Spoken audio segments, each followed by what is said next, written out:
은월 야담에 오신 여러분 환영합니다. 구독과 좋아요 눌러주세요. 오늘의 야담 시작합니다.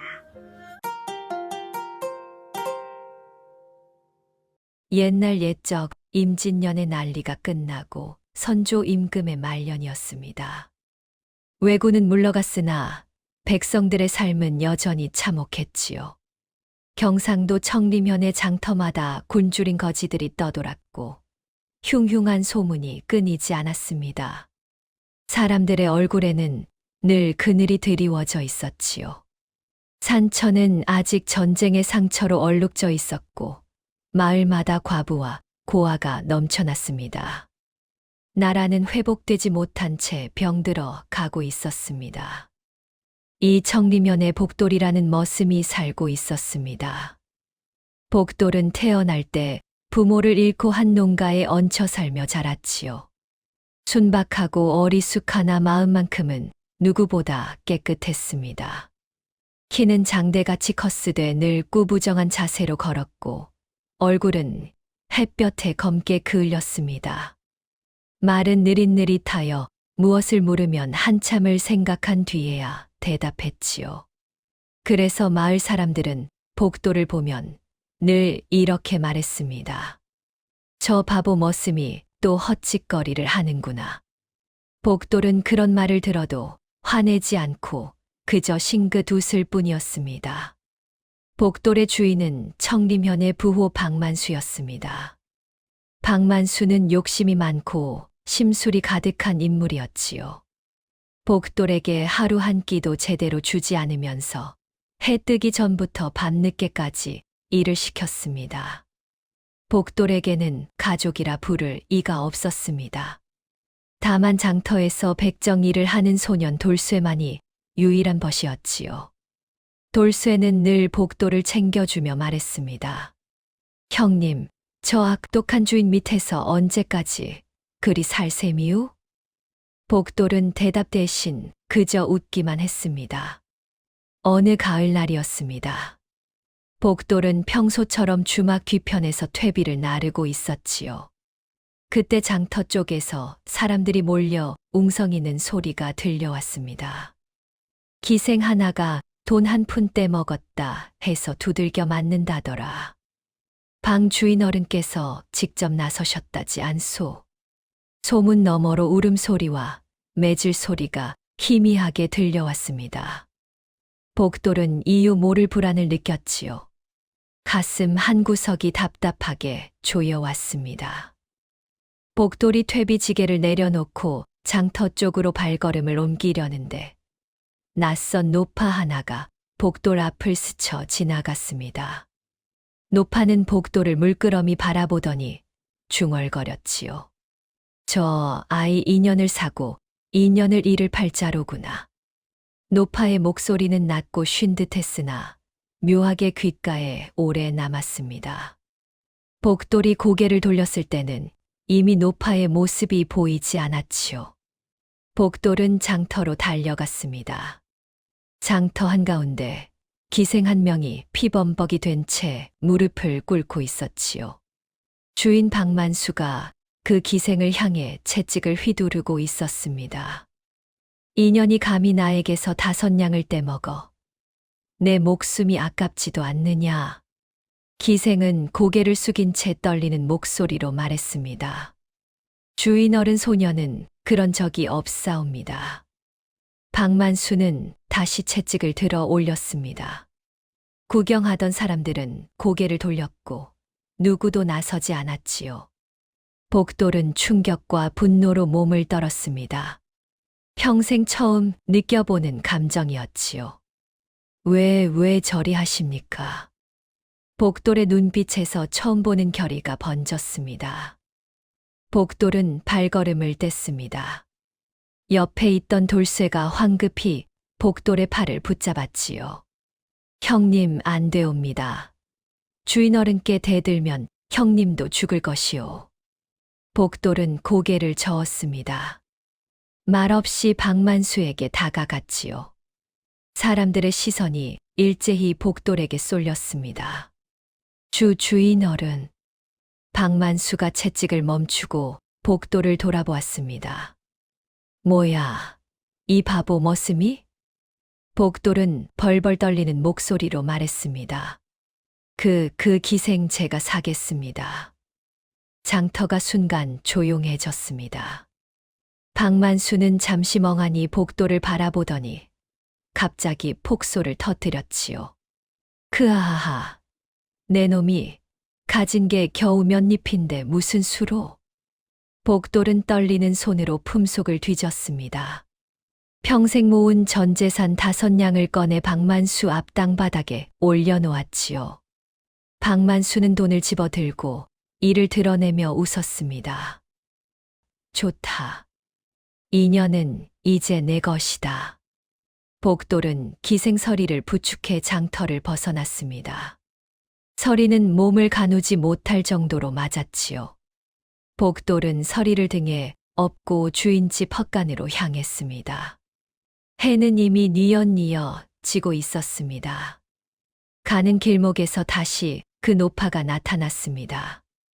노파는 지팡이를 짚고 서서 복도를 물끄러미 바라보았지요. 주름진 얼굴에는 알 수 없는 미소가 번져 있었습니다. 바보 머슴아. 노파가 나지막이 말했습니다. 돈 주고 산 건 여인이 아니라 내 팔자의 개다. 복돌은 노파의 말뜻을 알 수 없었습니다. 그저 고개를 갸웃거릴 뿐이었지요. 할멈, 그게 무슨 말씀이십니까? 노파는 대답하지 않고 빙그레 웃기만 했습니다. 그리고는 저녁 안개 속으로 사라져 버렸지요. 복돌은 등에 업힌 서리의 숨소리를 느끼며 다시 걸음을 옮겼습니다. 어딘가에서 까마귀 한 마리가 울었고 찬바람이 옷깃을 파고들었습니다. 복돌의 등골에 오싹한 기운이 흘렀지요.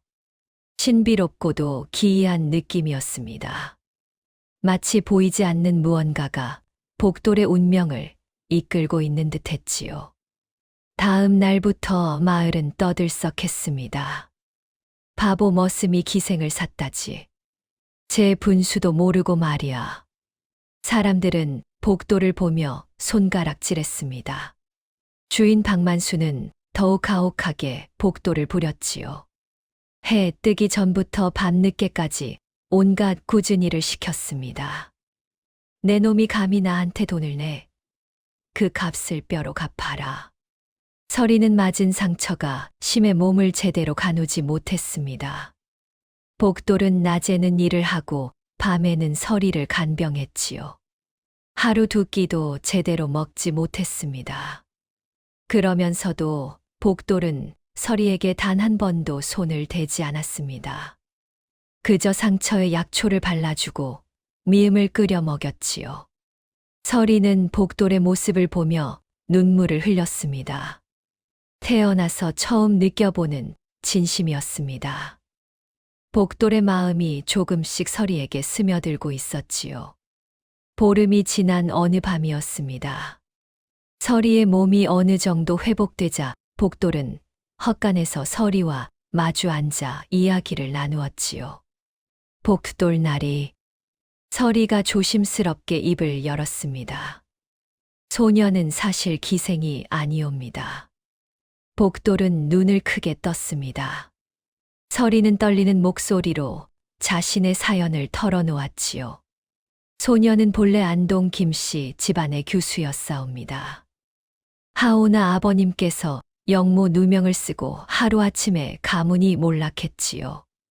어머님은 그 충격으로 돌아가시고 소녀는 어린 나이에 기생집에 팔려갔사옵니다. 서리의 눈에 눈물이 맺혔습니다. 그리고 박만수라는 자가 소녀에게 외상값을 떠넘긴 것이옵니다. 소녀는 결코 빚을 떼먹은 적이 없사옵니다. 복돌은 충격을 받았습니다. 단순히 불쌍한 기생을 구한 것이 아니라 억울한 누명을 쓴 양반집 교수를 구한 것이었지요. 그럼 주인 어른이 일부러 그렇사옵니다. 서리의 목소리에는 원한이 서려 있었습니다. 이 순간부터 이야기는 단순한 구출이 아닌 음모와 진실을 향한 싸움으로 확장되기 시작했습니다. 그날 이후 복돌과 서리 사이에는 조금씩 온기가 피어났습니다. 복돌은 서리에게 그를 가르쳐 달라 청했지요.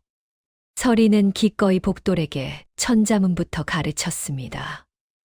헛간의 희미한 등잔불 아래서 두 사람은 밤마다 함께 공부했습니다. 천지현화. 복돌의 어눌한 목소리가 헛간에 울렸습니다.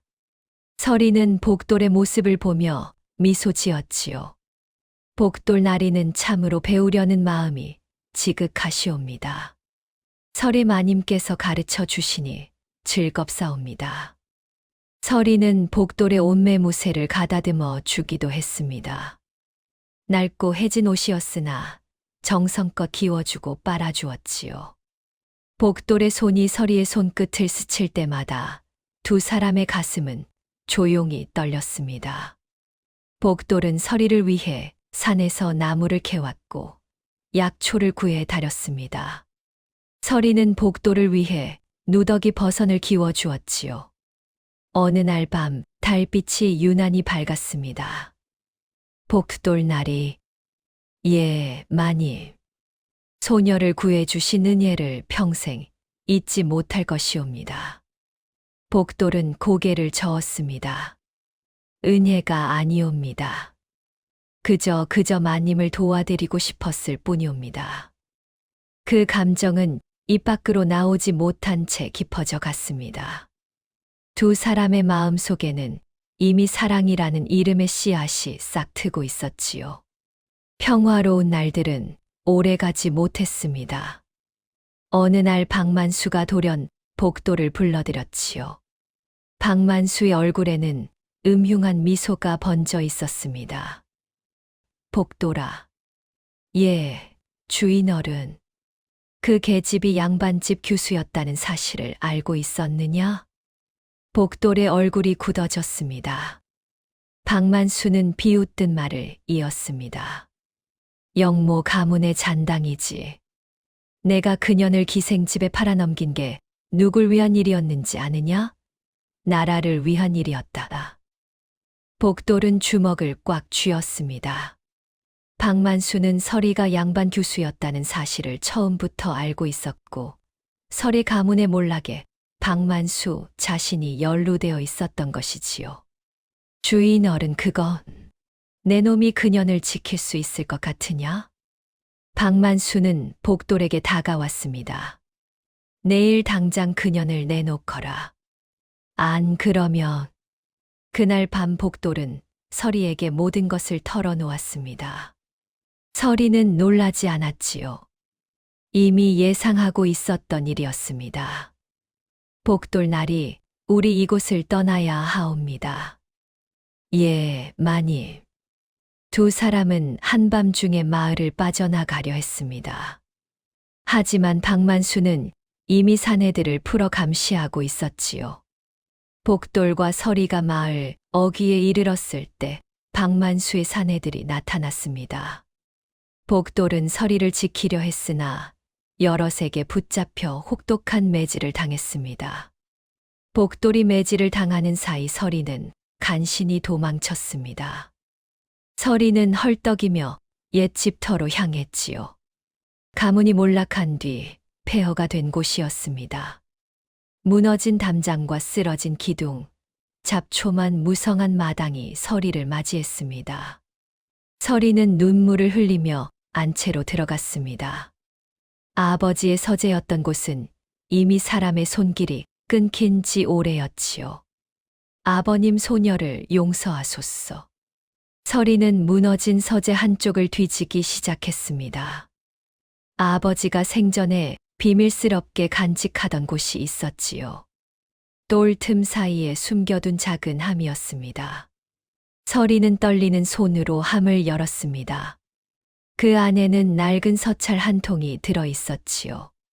서리는 서찰을 펼쳤습니다. 아버지의 필체였습니다. 이 서찰을 보는 이가 내 딸이길 바란다. 우리 가문의 누명은 조작되었다. 박만수라는 자가 왜군과 내통하여 우리 가문을 영모로 몰았노라. 그의 손에는 왜군에게 받은 은자가 있고 그가 외적에게 보낸 밀서의 증거가 있다. 서리의 손이 떨렸습니다. 서찰에는 박만수가 임진왜란 당시 왜군과 결탁한 밀정이었다는 증언이 자세히 적혀 있었습니다. 이것이 밝혀지면 박만수는 목이 날아갈 죄였지요. 서리는 서찰을 품에 품고 다짐했습니다. 복돌나리를 위해서라도 이 진실을 밝히겠사옵니다. 복돌은 사흘 만에 매질에서 깨어났습니다. 온몸이 성한 곳이 없었지요. 하지만 복돌의 눈빛은 예전과 달랐습니다. 바보라 불리던 그 눈빛에 강한 의지가 서려 있었습니다. 서리 마님 어디 계시오? 복돌은 몸을 이끌고 헛간으로 갔습니다. 서리가 남긴 쪽지 한 장이 있었지요. 복돌날이 소녀는 진실을 밝히러 갔사옵니다. 나리께서는 부디 무사하소서. 복돌은 쪽지를 꽉 쥐었습니다. 아니 되옵니다. 마님 혼자서는. 복돌은 서리가 간 곳을 짐작했습니다. 옛 집터일 것이라고 생각했지요. 복돌은 비틀거리며 마을을 나섰습니다. 옛 집터에서 서리를 찾은 복돌은 서찰을 함께 읽었습니다. 서리가 가르쳐 준 글공부 덕에 복돌은 간신히 서찰의 내용을 이해할 수 있었지요. 이것을 현감어른께 알려야 하옵니다. 복돌의 목소리에는 결연함이 담겨 있었습니다. 하오나 날이 위험하옵니다. 마님을 지키기 위해서라면 목숨쯤은. 복돌은 평생 바보로 살았습니다. 하지만 이제 더 이상 바보가 아니었지요. 사랑하는 이를 지키기 위해 스스로의 의지로 세상을 향해 나아가기 시작한 것이었습니다. 복돌과 서리가 현감에게 갈 준비를 하고 있을 때였습니다. 그 노파가 다시 나타났습니다. 바보 머스마, 양반 애기씨야. 노파는 지팡이를 짚고 폐가의 마당으로 들어왔지요. 달빛 아래 노파의 얼굴이 또렷하게 드러났습니다. 할멈은 누구시옵니까? 서리가 물었습니다. 노파는 씁쓸하게 웃었습니다. 이 늙은이는 너희 집안의 옛종이었느니라. 서리는 놀라 노파를 바라보았습니다. 소녀의 집안에. 그렇다. 내 아버님께서 영모 누명을 쓰고 잡혀가실 때 이 늙은이만 간신히 도망쳤지. 그리고 숨어서 무당 노릇을 하며 너를 지켜보았느니라. 노파는 서리에게 다가갔습니다. 내 사주를 보았을 때부터 알고 있었다. 2년을 사는 사내가 나타나 너를 구할 것이라고. 노파는 복돌을 바라보았습니다. 바로 이 사내가 그 운명의 주인공이니라. 복돌은 아무 말도 할 수 없었습니다. 노파는 품속에서 무언가를 꺼냈지요. 이것은 내 아버님께서 나에게 맡기신 증표다. 이것과 서찰을 함께 가지고 가거라. 노파가 건넨 것은 옥으로 만든 도장이었습니다. 서리 아버지의 관인이었지요. 다음 날 새벽이었습니다. 복돌과 서리가 현감에게 가려던 순간 박만수의 사내들이 들이닥쳤습니다. 박만수는 이미 관아의 거짓 고변을 한 상태였지요. 전현이 영모 가문의 잔당이요. 잡아들이시오. 관속들이 서리를 체포하러 왔습니다. 복돌은 서리 앞을 막아섰습니다. 안 되옵니다. 서리 마님은 아무 죄가 없사옵니다. 하지만 복돌은 한낱 머슴이었습니다. 관속들은 복돌을 밀쳐냈지요. 비키거라, 이 천한 거사. 복돌은 바닥에 쓰러졌습니다. 서리는 끌려가며 복돌을 바라보았습니다. 복돌 나리 소녀를 잊으시옵소서. 마님. 복돌은 바닥을 기며 울부짖었습니다. 힘없이 쓰러진 채 서리가 끌려가는 것을 지켜볼 수밖에 없었지요. 돌쇠가 달려와 복돌을 부축했습니다. 형님. 복돌의 눈에서 눈물이 흘렀습니다. 평생 울지 않던 복돌이었으나 이날만큼은 참을 수 없었지요. 내가 무력해서 마님을 지키지 못했구나. 복돌은 자신의 무능함을 원망했습니다. 하지만 곧 고개를 들었습니다. 눈물을 닦고 일어섰지요. 아니 되옵니다. 마님을 반드시 구해내야 하옵니다. 복돌의 눈빛에는 포기가 없었습니다. 모든 것을 잃은 듯 보였으나 복돌의 마음만은 꺾이지 않았지요. 복돌은 망설이지 않았습니다. 노파가 준 증표와 서리가 찾은 서찰을 품에 품고 관아로 향했지요. 돌쇠가 함께 따라왔습니다. 형님, 저도 증언하겠소이다. 관아 앞에는 이미 사람들이 모여 있었습니다. 박만수도 그곳에 있었지요. 복돌을 보자 박만수는 비웃었습니다. 크아하, 바보 머슴이 어디 현감어른께 뭐라도 고하려 온 게냐? 복돌은 박만수를 지나쳐 관아 문을 두드렸습니다.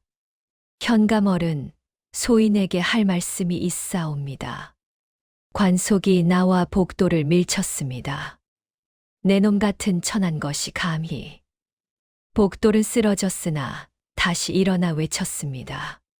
현감어른, 박만수는 외적과 내통한 역적이옵니다.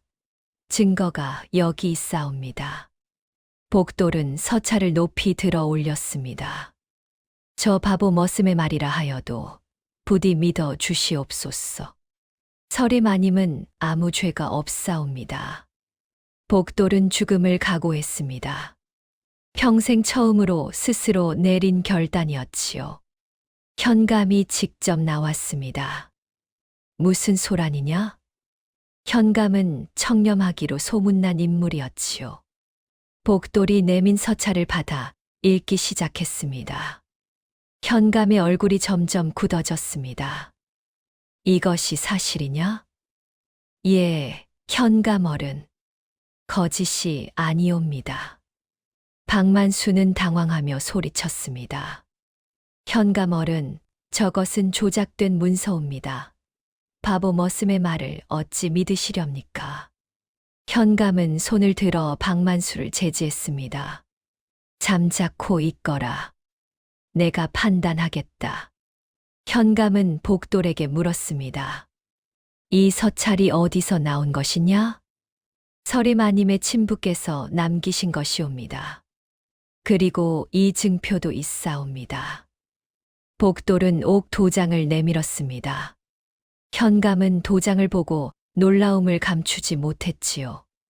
이것은 분명 안동 김씨 가문의 관인이로다. 그때 관아 뜰로 노파가 들어왔습니다. 현감어른, 이 늙은이도 증언하겠사옵니다. 노파는 무릎을 꿇고 말했습니다. 이 늙은이는 안동 김씨 가문의 옛종이었사옵니다. 주인 어른께서 영모 누명을 쓰고 잡혀가실 때 이 증표와 서찰을 저에게 맡기셨지요. 박만수라는 자가 외적과 결탁하여 우리 가문을 모함했다는 것을 주인 어른께서는 알고 계셨사옵니다. 노파는 품속에서 또 다른 물건을 꺼냈습니다. 왜군에게서 받은 은자와 밀서의 사본이었지요. 이것들은 모두 주인 어른께서 몰래 수집하신 증거들이옵니다. 현감의 눈빛이 날카로워졌습니다. 박만수를 향해 물었지요. 박만수, 내가 할 말이 있느냐? 박만수는 안색이 하얗게 질렸습니다. 그러나 끝까지 발뺌하려 했지요. 현감어른, 이것은 모두 모함이옵니다. 천한 종년과 바보 머슴의 꾸민 일이옵니다. 현감은 고개를 저었습니다. 증거가 너무나 명백하구나. 박만수, 너를 당장 옥에 가두겠다. 관속들이 박만수를 붙잡았습니다. 박만수는 발버둥 쳤으나 소용없었지요. 아니 되옵니다. 현감 어른, 이것은 잘못이옵니다. 현감은 복도를 바라보았습니다. 내 용기를 높이 사겠다. 그리고 설이라는 여인을 당장 석방하겠다. 복돌은 그 자리에 무릎을 꿇고 절을 올렸습니다. 현감 어른 은혜를 잊지 않겠사옵니다. 나흘 뒤 관아에서는 대대적인 조사가 이루어졌습니다. 박만수의 집을 뒤진 결과 왜군과 주고받은 서신과 은자가 더 나왔지요. 임진왜란 당시 박만수는 왜군에게 마을의 정보를 팔아넘긴 밀정이었습니다. 설의 가문이 영모 누명을 쓴 것도 모두 박만수의 조작이었음이 밝혀졌습니다. 설이의 아버지는 박만수의 정체를 알고 있었고 그것을 조정에 고하려 했던 것이지요. 박만수는 선수를 쳐서 설의 가문을 역적으로 몰았던 것입니다. 현감은 모든 증거를 조정에 보고했습니다. 한 달 뒤 조정에서 명이 내려왔지요. 박만수는 차명에 처해졌고 설의 가문의 누명은 완전히 벗겨졌습니다. 설이의 아버지는 비록 돌아가셨으나 억울함이 풀렸고 가문의 명예가 회복되었지요. 마을 사람들은 비로소 진실을 알게 되었습니다. 바보 머슴이 아니었구나. 저렇게 곧고 강직한 사람이었다니. 사람들은 복도를 보는 눈이 달라졌습니다. 더 이상 손가락질하는 이가 없었지요. 오히려 존경의 눈빛으로 복도를 바라보았습니다. 돌쇠는 복돌의 어깨를 두드리며 말했습니다. 형님은 진정한 영웅이옵니다. 복돌은 고개를 저었습니다. 아니옵니다. 나는 그저 설의 마님을 지키고 싶었을 뿐이옵니다. 초반에 뿌려진 복선들이 모두 회수되었습니다. 노파의 예언대로 복돌은 인연을 샀고 그 인연을 지켜냈습니다. 장터에서의 그 운명적인 만남이 모든 것의 시작이었지요. 설이는 양반 신분을 회복했습니다. 조정에서는 설이에게 가문의 재산을 돌려주었고 한양에서 살 수 있는 것처도 마련해 주었지요. 하지만 설이는 한양으로 가지 않았습니다. 설이는 복돌을 찾아갔습니다. 복돌은 여전히 헛간에서 지내고 있었지요. 설이를 본 복돌은 황급히 고개를 숙였습니다. 마님 축하드리옵니다. 이제 마님께서는 양반 애기씨로 돌아가셨으니.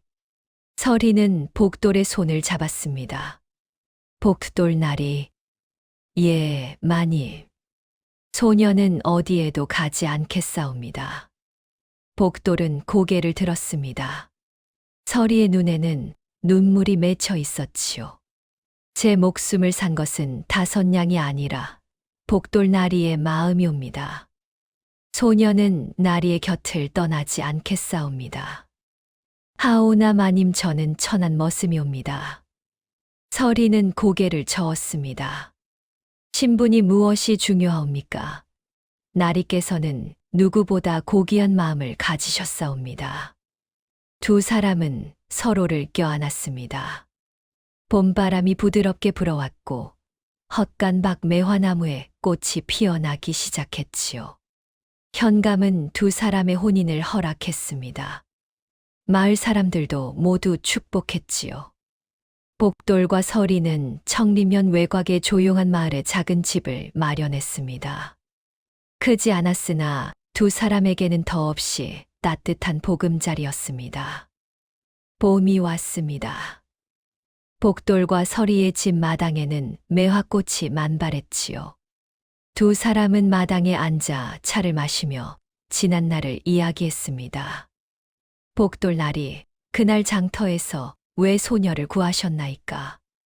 설이가 물었습니다. 복돌은 잠시 생각하다 대답했습니다. 그냥 마님께서 불쌍해 보였고 도와드려야 한다는 마음이 들었사옵니다. 그 마음이 소녀의 인생을 바꾸었나이다. 설이는 복돌의 손을 잡았습니다. 복돌은 고개를 들어 하늘을 바라보았습니다. 사람의 값은 돈이 아니라 마음에 달린 것이지요. 다섯냥으로 마님을 샀으나 진짜로 마님을 구한 것은 마음이었사옵니다. 멀리서 노파가 지팡이를 짚고 걸어오는 모습이 보였습니다. 노파는 두 사람을 물끄러미 바라보며 빙그레 웃었지요. 그리고 봄바람에 실려 사라져 갔습니다. 복돌과 서리는 그 뒤로 오래오래 행복하게 살았습니다. 복돌은 글을 배워 서당 훈장이 되었고 서리는 마을 아이들에게 바느질을 가르쳤지요. 사람들은 두 사람을 볼 때마다 이렇게 말했습니다. 진정한 사랑은 신분도 재물도 가리지 않는구나. 매화나무 아래서 복돌과 서리는 서로를 바라보며 웃었습니다. 그 미소 속에는 온갖 시련을 이겨낸 사람들만이 가질 수 있는 평온함이 담겨 있었지요. 장터에서 시작된 다섯냥의 인연은 이렇게 아름다운 결실을 맺었습니다. 옛말에 백절불굴이라는 말이 있습니다. 어떠한 난관에도 굽히지 않고 이겨나간다는 뜻이지요. 복돌과 서리는 바로 그런 삶을 살았습니다. 진심과 용기로 운명을 바꾼 두 사람의 이야기는 오래도록 사람들의 입에서 입으로 전해졌습니다. 다음 영상을 빠르게 만나보시려면 좋아요와 구독을 눌러주세요. 그럼 더 재미있는 영상으로 찾아뵙겠습니다. 모두 행복한 하루 보내세요.